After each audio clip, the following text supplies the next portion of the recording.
My name is Evelyn Cross. I'm 28 years old. And 10 years ago, on my 18th birthday, my sister looked at our parents and said, "Choose one of us. Either she goes, or I do." No one asked why she was forcing them to choose. No one questioned the bank records I'd placed on the dining table that afternoon, or the missing money I'd discovered just hours earlier. My mother pulled a black trash bag from under the kitchen sink and threw it at my feet. "Take whatever fits," she said. "Don't expect anything more from us." My father wouldn't meet my eyes. "We've supported you long enough," he muttered. 20 minutes later, I stood on the sidewalk with 2 shirts, a pair of jeans, my school laptop, and $43. Behind me, the front door locked. My sister received my bedroom, my college money, and everything our parents had ever promised me. I received silence. This is second seat stories. For the next decade, my family told relatives I'd stolen from them and run away. They built their entire version of our family around the belief that I'd never come back to challenge it. They were wrong. 10 years later, all 3 of them sat across from me in a conference room, begging me to stop their home from being sold, and to keep investigators away from the business they'd handed my sister. They needed my professional help, my cooperation, most of all my signature. I listened until they finished pleading. Then I gave them one sentence. My answer left all 3 of them frozen. But let me take you back to the night I was thrown out. I walked 6 blocks before admitting I had nowhere to go. My parents had already canceled the debit card on my student account. My prepaid phone still worked, though. I'd bought it with tutoring money. So I called the only adult who'd ever told me to reach out if home became unsafe. Elena Ruiz, my high school guidance counselor. She answered on the 3rd ring. I told her I'd argued with my family and needed somewhere to stay for one night. Calling it temporary felt less humiliating than admitting my parents had just discarded me. She drove over, put my trash bag in her trunk, and took me to the guest room in her townhouse. The next morning she asked me one question. "Are you planning to surrender, or are you planning to graduate?" I told her I was graduating. She opened her laptop and helped me apply for emergency housing, meal assistance, and scholarships for students without parental support. 2 weeks later, I rented a room in a house with 3 community college students. The carpet smelled like old food. My mattress sat on wooden pallets, but the bedroom had a lock. That lock meant more to me than the room I'd lost. I worked mornings at a grocery store, went to school during the day, and covered the front desk at a budget hotel 3 nights a week. Between guest check-ins, I studied accounting. Numbers behave differently than people. If money disappeared, it left a trail. Numbers didn't rename cruelty as misunderstanding, or change their story when the truth became inconvenient. I graduated 6 weeks later. Neither parent came. Mrs. Ruiz sat in the 2nd row and photographed everything. Afterward, she handed me $200 and a card that read, "Build something no one can take from you." I kept that card. I enrolled at community college, then transferred to a university on a merit scholarship, where I met Renee Walsh, another student juggling classes with 2 jobs. When I told her why I had no contact with my family, she didn't tell me parents always mean well. She said, "They made a decision. You're allowed to make one too." We became roommates and best friends, surviving on clearance groceries and diner pancakes after midnight, while I specialized in accounting and fraud examination. During my first internship at a regional auditing firm, I found duplicate vendor payments hidden under slightly altered company names. The discovery saved a client almost $80,000. After college, I moved to Charlotte and joined a risk advisory firm that handled internal fraud and financial disputes. I worked harder than everyone around me because failure didn't mean going home. There was no home waiting for me. By 27, I was the firm's youngest forensic accounting manager. I owned a 2-bedroom condo. I had a year of savings put away. My family stayed absent, but their story traveled through relatives anyway. That I'd stolen money, refused college, disappeared. My sister Mallory claimed she'd repeatedly tried to reconcile with me. In reality, her only message in 10 years was a generic birthday text sent 3 years late. I could have exposed all of it. I chose distance instead. I believed becoming unreachable was enough. Then, on a Tuesday morning in October, an email landed in my work inbox. Subject line: Urgent. The house. Sender: Mallory. Attached were loan documents, a notice of default, and a photo of our parents sitting at the same dining table where they'd once thrown me out. Her message contained no apology and no question about my life at all. Mom and Dad could lose everything. Your name is on an old property document, so we need you to come home and fix this. 10 years without asking if I was alive, and suddenly they remembered exactly where to find me. I didn't answer right away. I downloaded every attachment, saved the original email, and opened an encrypted case folder. The default notice showed that our parents' real estate management company owed more than $680,000 to their bank, secured by their office, their home, and a commercial warehouse that had once belonged to our grandfather. According to the records, that warehouse had been transferred entirely to Mallory 10 years earlier. Then I found a document titled Beneficiary Disclaimer and Transfer Authorization, claiming I had voluntarily surrendered my 25% interest in the warehouse on my 18th birthday. The signature looked similar to mine. It wasn't mine. The looping E had clearly been copied from old school forms, but the angle was wrong, and my middle initial was written in a style I'd never used. The document claimed to have been notarized at 7:40 that evening. At 7:40 that evening, I'd been sitting in Mrs. Ruiz's car with a trash bag between my feet. I called Daniel Cho, an attorney who'd worked with my firm on other investigations. After reviewing the files, he asked me 2 questions. Did you sign this? No. Did you know you owned part of that warehouse? No. Our grandfather had set up a family property trust before he died. Our parents managed it while Mallory and I were minors. When each of us turned 18, our share was supposed to transfer into our own name. Mine had apparently been surrendered the exact night I was expelled from the house. Daniel explained that challenging the signature could pause the foreclosure, but it would also expose every transaction built on top of that document since. The bank had relied on it when accepting the warehouse as collateral. I wrote Mallory one message. Send the complete loan file, 10 years of statements, the original trust documents, every refinancing agreement. I will communicate in writing only. She replied in 7 minutes. We don't have time for your professional attitude. The sale is in 18 days. Then you have 18 days to provide the records, I wrote back. My mother called from an unfamiliar number and left a voicemail dripping with forced warmth. Evelyn, honey, we've made mistakes, but this is still your family home. Mallory says you understand financial situations now. We are so proud of you. Please call before something terrible happens. My father's message was colder.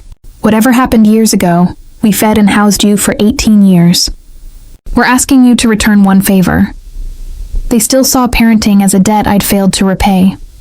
Mallory eventually sent a partial folder.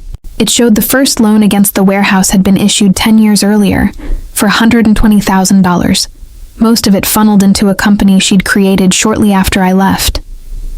Later loans funded a renovated office, a luxury vehicle, marketing contracts, and expensive events that produced almost no profit.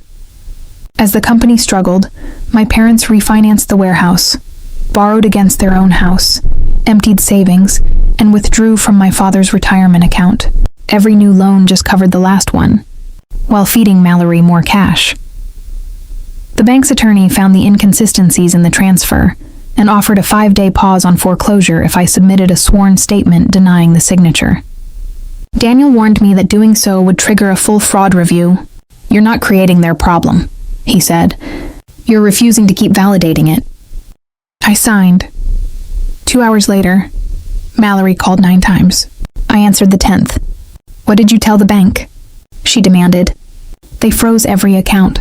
Dad can't make payroll. Send the missing records. Her anger shifted, calculating now. Come to Tampa. We'll explain everything. Daniel will attend? Why do you need a lawyer to speak with family? Why does my family have a document bearing a signature I never wrote? I answered. Silence. Then, there are things you don't understand about why you were asked to leave. Asked to leave. She said it like I'd received an invitation. I agreed to meet in Daniel's Tampa conference room, attorneys present, everything recorded. The night before my flight, Mallory texted one more time. Don't walk in assuming you know the whole story. I studied that forged signature for hours. For 10 years, I'd believed my parents made an impulsive decision. Now I suspected it had been planned. Mallory arrived in a cream suit, carrying a designer handbag I'd later learn had been bought with company funds. My mother, Janice, followed with her hands pressed together. My father, Robert, looked older, but still carried the certainty of a man used to having others adjust to his choices. My mother tried to hug me. I stepped back. Let's discuss the documents. My father opened with a speech about interest rates and difficult clients and the pressure of supporting employees. Mallory, he said, had made a few overly optimistic decisions, but no one intended to deceive anyone. Daniel slid the beneficiary disclaimer across the table. Who signed Evelyn's name? No one answered. Finally, my father said, I may have completed it for her, because she left before the paperwork was handled. I did not leave, I said. You put my belongings in a trash bag and locked the door. My mother said we'd been under enormous stress, that Mallory and I had been fighting, that there'd been one serious confrontation after I discovered money missing from my own education account. Mallory leaned forward. That account belonged to Mom and Dad. It held $32,000 from Grandma for my tuition. You got scholarships. After you took the money, my father interrupted. The funds were redirected into an opportunity that could benefit the whole family. That opportunity was Mallory's events company. The transfer happened 3 days before my birthday. $32,000 left my education account and landed in one Mallory controlled. The same day, she paid a storefront deposit and signed an equipment contract. I remembered the exact moment I found that withdrawal, using our mother's laptop for a financial aid form. Mallory saw the statement and tried to grab the computer. When I demanded an explanation, she cried. Our parents rushed in, and by the time they left the room, the story had changed entirely. Mallory told them I'd accessed the account planning to steal money and run, said she no longer felt safe with me in the house. Then came the ultimatum. Choose one of us. At 18, I thought my parents genuinely believed her. In that conference room, I learned they'd known the truth the entire time. Mallory had convinced them she needed immediate startup funds or she'd lose her lease. They approved the transfer, even though the account was legally restricted to my education. When I found it and threatened to report it, they panicked. Reporting it could reverse the payment, kill Mallory's business before it opened, and expose exactly how they'd been managing the trust. You changed the locks, I reminded my mother. You canceled my card. You told relatives I was a thief. My father shifted in his seat. People asked why you were gone. We needed an explanation. So you protected Mallory by making me the criminal. Daniel returned to the forged transfer. After expelling me, my parents still needed my warehouse interest to finance Mallory's company. My father signed my name. A family acquaintance notarized it without ever seeing me. My mother signed as a witness. Mallory accepted the property and used it as collateral. 3 years later, when the company needed another loan, all three of them signed documents reaffirming that I'd surrendered my share voluntarily. This wasn't one panicked mistake. It was a decision they kept repeating every time the original lie needed protecting. My father pushed a new agreement toward me. I'd confirm the transfer, waive my claim, and help negotiate with the bank. In exchange, they'd pay me $50,000 over 5 years, and I'd have to formally declare no forgery had ever occurred. You want me to sign another lie to protect the first one? We want to save the family, my father said. You want to protect Mallory from consequences. Her composure finally cracked. You've always hated that they believed in me. They did not believe in you, I said. They sacrificed me because admitting you'd failed was harder. Before we left, Mallory handed over a flash drive with the rest of the records. At the hotel that night, I opened it. One email thread had clearly been included by accident. Mallory, writing to our parents 2 weeks before she ever contacted me. Evelyn will cooperate if you make her feel responsible for losing the house. Don't apologize too much or she'll think we're weak. Remind her that you raised her and that Dad's health is worse. My mother's reply, what if she asks about the signature? Mallory's answer, say Dad handled it because she ran away. It's our word against hers. 10 years later, and they were still planning how to discredit me. I forwarded that thread to Daniel. He sent a preservation notice to all of them. Every email, text, accounting file, loan application, and trust record had to be preserved by law. Mallory called before I finished breakfast. Why are you threatening us? A preservation notice isn't a threat. You're treating the documents like evidence. We invited you to help. You invited me to sign away stolen property. The notary, a man named Paul Denton, initially claimed he didn't remember the transaction, until Daniel produced the document number. My supposed notarization had no ID number, no address, no thumbprint, while the entries around it were complete. Denton eventually admitted my father had brought him the form after I was thrown out, claiming I was traveling, and had authorized him to sign on my behalf. Denton knew that wasn't proper. He did it anyway, to help the family get the loan. My timeline held up perfectly. Mrs. Ruiz still had the calendar entry from the night she picked me up. A gas station receipt placed us miles from Denton's office at the exact time I supposedly signed. The bank extended the foreclosure pause and opened a full review of every warehouse loan. My mother, misunderstanding the delay entirely, texted, "Thank you for helping. We knew you wouldn't let your family become homeless." I didn't respond.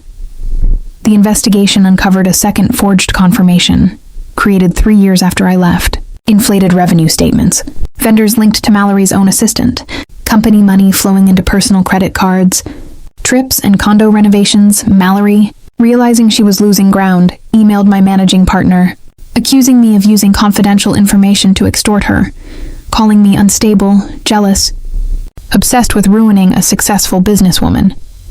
My partner asked for my records. After reviewing the trust, the forged signature, and Mallory's own manipulation plan in writing, she said simply, "Your sister has provided evidence of retaliation," and had legal order Mallory to stop contacting my employer entirely. For once, crying and issuing an ultimatum didn't remove me from the room. Daniel drafted a settlement. I'd waive punitive damages if my family restored my ownership interest, admitted the forgery in writing, cooperated fully with the bank, and used the warehouse sale to repay the debt.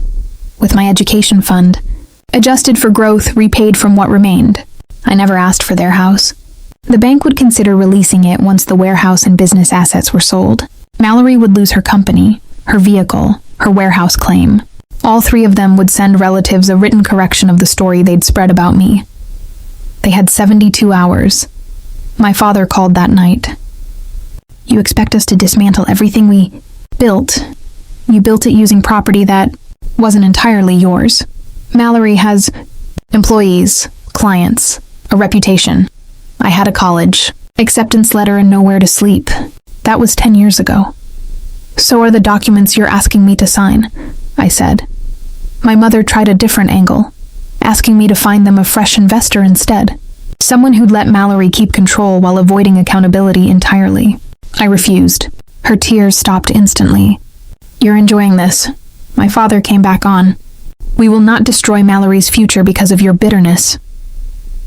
Even staring down foreclosure, they chose her future over the truth. They rejected the settlement the next morning. Mallory posted online about jealous relatives attacking women-owned businesses. Vendors began demanding payment. Clients canceled events. Her landlord filed for unpaid rent. Suppliers reclaimed leased equipment. I hadn't released anything publicly. The business simply collapsed the moment the borrowed money stopped making it look successful. My parents' company started missing payroll. Clients moved their contracts elsewhere. My father blamed the bank, the economy, and me. He never once blamed Mallory. Daniel filed my civil claim to restore my ownership, recover the education funds, and invalidate the forged transfers. An emergency mediation was set 9 days before foreclosure. My family still had a path to save part of what remained, but only if they stopped protecting Mallory. The night before mediation, my mother wrote, "Please remember that we are your parents." I replied, "Please remember what that was supposed to mean." At mediation, a retired judge shuttled offers between our two sides. The bank's position was simple. Because the warehouse collateral depended on a forged transfer, it could pursue claims against everyone involved, but preferred repayment over years of litigation. It would cancel the auction on my parents' home if they surrendered the warehouse, sold Mallory's company assets, contributed most of their remaining savings, and accepted a structured repayment plan. My ownership would be recognized first. They'd keep enough equity to rent or buy something modest. My family rejected it. Mallory insisted her company could still be profitable. My father proposed selling only the warehouse and letting her keep the company. The bank refused. It wouldn't cover the balance. My mother suggested I simply surrender my recovered share myself, since I was financially successful and didn't need it. The judge repeated the request back to me without hiding his disbelief. They want your portion paid directly to the bank, so your parents contribute less. What would Mallory contribute?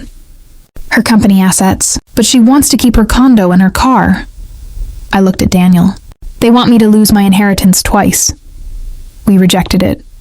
In the hallway during a break, Mallory confronted me. Are you happy now? My lawyers say I could be investigated because of you. You're being investigated because your loan files contain false statements. Dad handled the paperwork. You signed the refinancing documents. Yourself. He told me it was all legal. The emails show you discussing my release. I said. Her face changed. She hadn't known we had them. You went through private messages.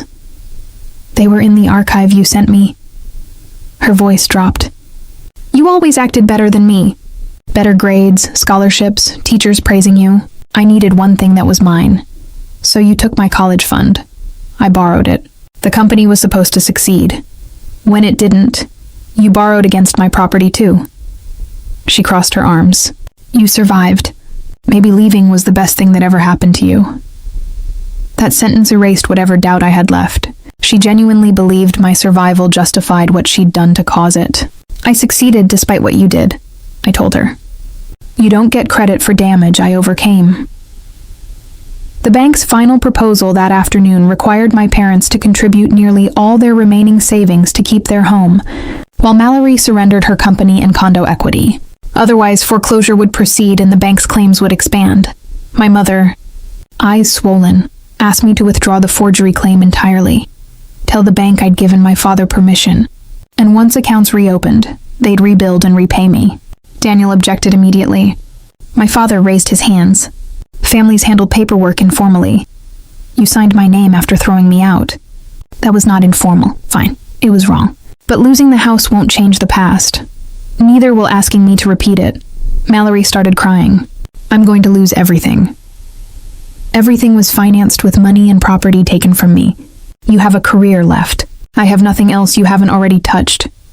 My father slammed his hand on the table. Enough. We supported you for 18 years. And now we need you to support us. Once. For 1 second, I was 18 again. Hearing him say he'd supported me long enough while my mother held out a trash bag. This time I had evidence. An attorney. A home no one could lock me out of. My mother reached for my hand. Please don't make us lose everything because of one decision. I pulled away. You chose Mallory when I had nothing. Now you can face the consequences with her. No one moved. My mother's hand stayed frozen above the table. My father stared like he'd never imagined I could give him an answer he couldn't overrule. Mallory stopped crying entirely. I gathered my documents and left the room. 40 minutes later, they accepted the settlement. The warehouse would be sold. Mallory's company liquidated. My parents would sell their home voluntarily rather than face auction and surrender their remaining savings. Mallory would sell her condo and her car. My ownership would be formally recognized, my education fund repaid with interest, and the agreement required full cooperation with investigators. My mother signed first. My father hesitated, then signed. Mallory signed last, pressing the pen so hard it tore the paper. As she walked out, she said, "You destroyed this family." "No," I said. "I stopped letting this family destroy me." The warehouse sold 7 weeks later. My parents' company closed at the end of that month. Employees paid their final wages before assets were distributed. They sold their house, the same house where my life had once been packed into a trash bag, to a family with 3 teenagers. I didn't attend the closing. Revenge never required me to stand outside and watch someone carry their boxes to a car. Mallory's company collapsed even faster. Vendors reclaimed their equipment. Her landlord took the office back. Her husband, Owen, learned she'd hidden the company's debt from him before their marriage, and had used their joint savings to quietly cover it. He filed for separation months later. That wasn't my victory. The lies that protected her business had simply spread into every relationship she had. The bank referred its findings to state investigators. My father admitted to signing my name. My mother admitted witnessing the false signature and presenting it as valid. Mallory denied knowing anything until the archived emails contradicted her directly. Because the assets had already been surrendered and most of the loss repaid, prosecutors accepted negotiated resolutions. My parents received probation, fines, and mandatory financial ethics training. The notary lost his commission and paid a civil penalty. Mallory pled to false statements on loan documents, probation, community service, years of restitution. No one went to prison. The punishment was quieter than that. My parents lost a 30-year business because they'd repeatedly risked it to protect one child from accountability. Mallory lost the company that had defined her because its success had never been real.